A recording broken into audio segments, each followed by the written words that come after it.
안녕하세요. 러닝폼 자소서 특강 정치외교학과 편의 양경수입니다.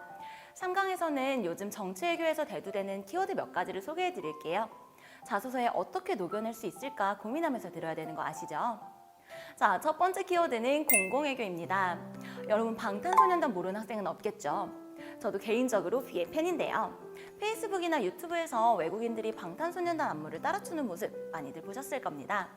해외 팬들에게는 BTS란 이름으로 더 잘 알려진 방탄소년단은 우리나라 아이돌 그룹 사상 처음으로 미국 대중음악 앨범 차트인 빌보드 1위에 오르기도 했습니다. 영어가 아닌 외국어 음반이 1위에 오른 거는 지난 2006년 이후 12년 만에 일어난 일이라고 하니까 얼마나 대단한 일인지 아시겠죠? 뿐만 아니라 작년 9월에 방탄소년단은 UN 본부에서 열린 제너레이션 언리미티드 파트너십 행사에서 전 세계 청년들을 대상으로 Speak Yourself, 자신을 사랑하라 라는 메시지를 담은 연설을 하기도 했습니다. 자, 이렇게 전 세계에서 영향력을 펼치고 있는 방탄소년단은 대표적인 우리나라의 공공외교관이라고도 불리는데요. 공공외교관이라는 표현 들어보신 적 있나요? 공공외교는 쉽게 말하면 외국인들의 마음을 사는 겁니다. 조금 더 자세히 얘기하면 공공외교란 우리나라의 문화, 예술, 스포츠 이런 것들을 통해서 한국에 대한 공감대를 확산하고 신뢰를 확보해서 외국 국민들에게 대한민국이라는 국가 브랜드 이미지를 높이고 나아가 국제사회에서 우리나라의 영향력을 높이는 모든 외교 활동을 말합니다. 방탄소년단뿐만 아니라 손흥민 선수나 박항서 베트남 축구 국가대표 감독 등이 대표적인 공공외교단으로 꼽힙니다. 이제 더 이상 외교는 외교관만이 전문적으로 하는 일이 아닙니다.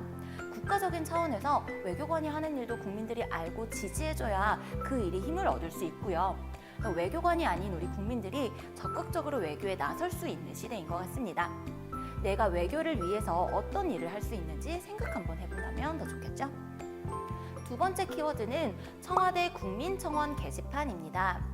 2018년 가장 핫했던 게시판은 청와대 국민청원 게시판이었다는 얘기가 있습니다. 청와대는 지난해 8월에 문재인 대통령 취임 100일을 맞아서 청와대 홈페이지에 국민청원 게시판을 도입하고 국민과 직접 소통하겠다는 뜻을 확실히 보여주고 있는데요. 게시판에는 누구나 자유롭게 글을 올릴 수 있고 30일 동안 20만 명 이상의 동의를 얻은 청원에 대해서는 정부가 공식 답변을 하도록 하고 있습니다. 그중에서 국민들의 가장 많은 동의를 얻은 글은 10월에 있었던 강서구 PC방 사건 피의자에 대한 엄벌을 촉구하는 내용이었습니다. 너무 끔찍하고 충격적이었던 그 사건 다들 기억하시죠? 그래서 그렇게 잔인한 범죄를 저지른 피의자에 대해서 심신미약을 이유로 처벌이 감경돼서는 안 된다는 게 그 요지였는데요. 여기에 100만 명이 넘는 사람들이 동참했고 그 결과 11월 29일 국회 본회의에서는 심신미약 감경 의무를 없애는 개정안이 통과되었습니다. 이처럼 국민청원 게시판이 생기면서 국민들이 보다 적극적으로 본인의 의견을 표출하고 정치에 참여할 수 있게 되었는데요. 이러한 시스템은 여러분이 속해 있는 여러 집단에서도 활용해 볼 수 있을 것 같습니다. 물론 이 제도에 장점만 있는 건 아닙니다. 누구나 내용에 제한 없이 청원글을 올리게 되면서 특정 인물을 이유 없이 비난한다거나 아니면 사실이 왜곡되면서 엄한 피해자가 생기기도 하는 등 부작용이 나타나고 있기도 한데요. 다른 나라의 비슷한 제도와 비교해보고 단점을 보완해서 학교 또는 반에서 직접 제도를 시행해본다면 보다 더 풍부한 자소서를 완성하는 데 도움이 될 수 있을 것 같습니다. 청와대 국민청원 게시판, 자소서에 어떻게 녹여낼지 느낌이 오시나요? 마지막으로 세 번째 키워드는 유튜브 정치입니다. 글보다 영상에 익숙한 사회가 되면서 정치권도 온라인 동영상 채널을 개설하고 유튜브 정치를 펼치고 있는데요. 각 정당이 지지자를 얻기 위해 자극적인 영상을 올리면서 우려의 목소리도 많이 나오고 있는 상황입니다. 특히나 다른 연령층에 비해서 10대들의 유튜브 활용 비율이 훨씬 높다고 하니까 이 얘기는 저보다 여러분들이 훨씬 더 많이 알고 있겠죠? 자, 여기까지 정치외교학과에 대해서 알아봤는데요. 이제 감이 좀 오시나요? 물론 이게 끝이 아닙니다.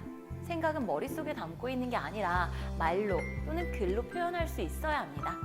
꼭 4강까지 따라가서 차곡차곡 쌓아온 생각들을 꼭 자소서로 풀어보세요. 지금까지 러닝폼 자소서 특강 정치외교학과 편의 양경수였습니다. Learning Form